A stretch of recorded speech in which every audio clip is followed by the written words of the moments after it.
17 მაისიდან 17 მაისამდე ისევე როგორც ზუსტად 1 წლის წინ დღესაც ჰომოფობიის წინააღმდეგ და ტრანსფობიასთან ბრძოლის დღე თბილისში ძალადობით სრულდება. 2012 წელსაც მსგავსი აქცია ფიზიკურ დაპირისპირებაში გადაიზარდა. მაშინაც რუსთაველის გამზირზე ერთმანეთის პირისპირ სექსუალური უმცირესობების უფლებათა დამცველები და საეკლესიო პირები იდგნენ. დღეს მეცხრე არხი შეეცადა ძალადობის მიზეზები და მისი შედეგები გაერკვია. აქციიდან აქციამდე ნახეთ სოფო ზედელაშვილის რეპორტაჟი. ეს ის მიკროავტობუსია, რომლითაც ჰომოფობიის გასაპროტესტებლად რუსთაველის გამზირზე მისული აქტივისტები პოლიციის თანამშრომლებმა ტერიტორიიდან გაიყვანეს. ქვებისა და ჯოხების წვიმაში სამართალდამცველები თავდამსხმელების შეკავებას ასეც ცდილობდნენ.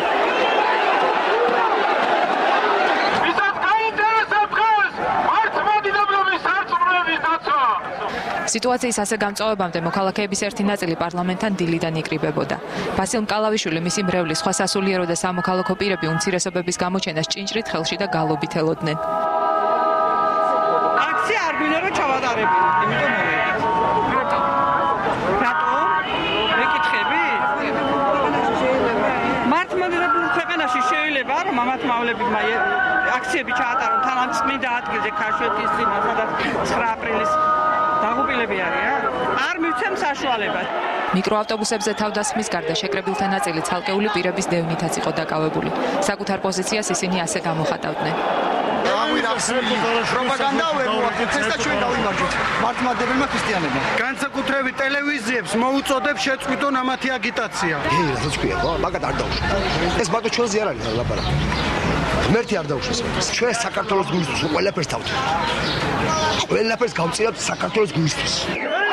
მეცხრე არხის კამერამ სამოქალაქო და სასულიერო პირების მხრიდან ძალადობისა და პოლიციელზე თავდასხმის კადრებიც დააფიქსირა. ეს არ იყო სახელმწიფოსგან ნებადართული ტოტალიტარიზმი, ეს იყო ეკლესიისგან ნებადართული ტოტალიტარიზმი, რომელსაც სამწუხაროდ ვერ გაუწია წინააღმდეგობა მთავრობა. აი ახლა ჩვენ ქალაქში უყურებთ აბსოლუტურად უმართავ სიტუაციას და მე მიმაჩნია რომ ეს ძალიან სახიფათოა საქართველოს სახელმწიფოსთვის. ჩემი ორი შვილი ქართველია, ქართველი ქმარი მყავს. ვცდილობ ტოლერანტული შვილები გავზარდო, ვინც ძალადობის წინააღმდეგი იქნება. აგრესიის ხარისხით განსაკუთრებით შეშფოთებულია დარბევის ერთ-ერთი თვითმხილველი ჰოლანდიელი ქალბატონი.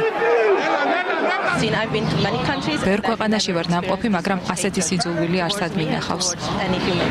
ჩვენ ფრუსტრირებულ საზოგადოებას წარმოვადგენთ და სადაც საზოგადოება არის ფრუსტრირებული, იქ ძალადობის ხარისხი არის ძალიან მაღალი.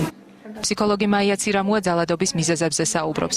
ეს პრობლემაა ჩვენ საზოგადოებაში. ჩვენ არ შეგვიძლია რატომღაც განსხვავებული ადამიანის პოზიციაში წარმოვიდგინოთ საკუთარი თავი, გვესმოდეს მათი და ვაძლევდეთ საშუალებას, რომ ყველა მშვიდობიანად ვიცხოვროთ ამ ერთიანი ცის ქვეშ. ზუსტად 1 წლის წინ რუსთაველის გამზირზე ჰომოფობიასთან ბრძოლის დღესთან დაკავშირებული მსვლელობის მონაწილეებს მოქალაქეების ერთი ნაწილი ფიზიკურად გაუსწორდა. დაზარალებულთა საქმეები ამჟამად ადამიანის უფლებათა ევროპულ სასამართლოშია გადაგზავნილი. არეულობა მოყვა ჰომოფობიის საწინააღმდეგო აქციას რუსეთშიც. აქტივისტები სანქტ-პეტერბურგში გამოვიდნენ. მშვიდობიანი აქცია ჯერ სიტყვიერ, შემდეგ კი ფიზიკურ დაპირისპირებაში გადაიზარდა. აქციის 100-მდე მონაწილეს რუსეთის მართლმადიდებელი ეკლესიის მრევლი დაუპირისპირა და ჰომოსექსუალიზმის პროპაგანდაში დაადანაშაულა. სექსუალური უმცირესობის მხარდამჭერებს ალტერნატიული აქციის მონაწილეებმა ქვები დაუშინეს. სამართალდამცავებმა დემონსტრანტები მოედნიდან მიკროავტობუსებით გაიყვანეს. ინციდენტის შედეგად არავინ დაშავებულა.